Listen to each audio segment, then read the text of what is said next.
Carbon Copy, Chapter 10, Part B. Even after 2 years of living in the city, walking the streets of New York City amazed Lilly.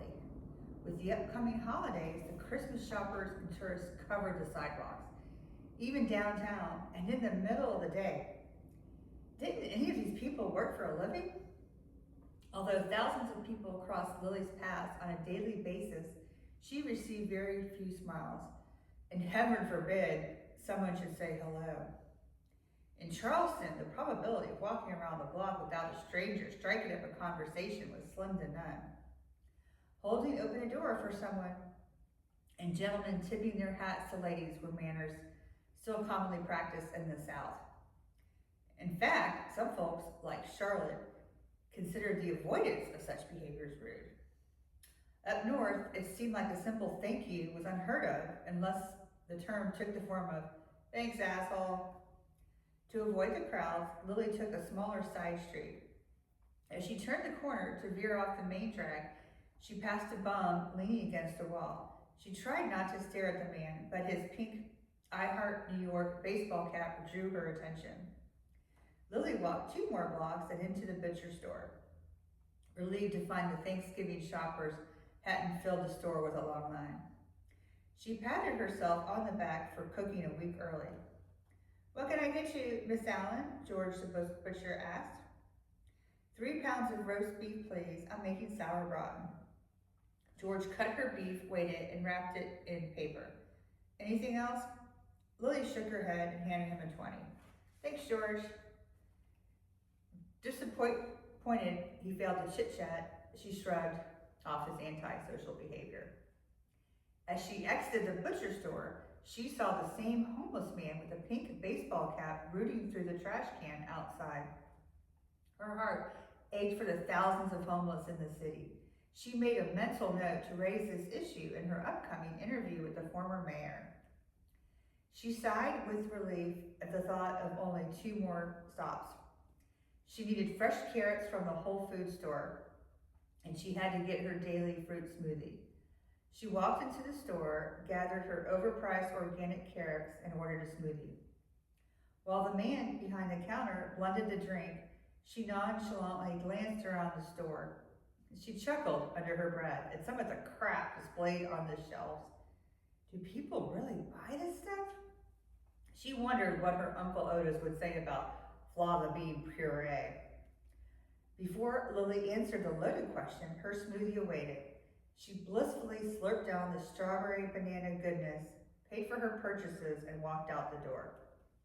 Across the street, the same bum with his pink I Heart New York cap read the Wall Street Journal. She hated stereotyping, but she'd never seen a man who dressed like a bum read the stock listings in the Wall Street Journal, ever.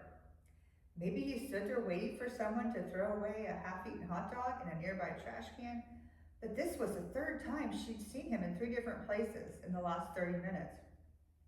A shiver skittered down her spine. Was he waiting for her? Fear rose up into her chest, and she panicked. Her survival instincts took over. She dropped the smoothie and groceries on the sidewalk and ran like the devil. She crept running down the crowded New York City sidewalk. She turned around, hoping for mere paranoia, but her instincts proved accurate. The bum followed her, and now he ran after her. Thank goodness she'd worn flats. Lilly knew she'd never be able to run all the way back to her apartment. Besides, she didn't want this creep to know where she lived and follow her home. It scared her to hop on the subway where she'd be trapped in the same car as this lunatic. So she headed towards the most crowded and guarded place nearby, the New York Stock Exchange on Wall Street. The New York Stock Exchange no longer allowed anyone to enter unless a person worked there or worked as a special securities trader with a special badge. A wrought iron fence blocked off the entrance. Several armed guards stood by the fence to keep tourists out. Lilly jumped the fence and quickly came face to face with 2 security guards. Thank God. Are you okay, miss? Do you know you're not supposed to jump the fence? A guard asked calmly. Someone has been following me, Lilly gasped. She fought the hysteria hysteria creeping up in her throat and turned around to look for the stalker. He stood across the street waiting. He would pounce on her the second she tried to leave. She knew it. Well, miss, you just stand here next to us. No one will hurt you. A guard will escort you home after the closing bell sounds if you need it. Or is there someone you can call? Yes, sir, there is. Thank you. Lilly retrieved her BlackBerry and called Grier. Within minutes, he arrived with a comforting hug. It's okay, baby. I'm here. This time, Lilly took her turn and cried like a baby in his arms. More scared than anything, tears rolled down her cheeks. The stalker ran off at Grier's appearance. Come back tomorrow for chapter 11. Hit subscribe and like and tell your friends.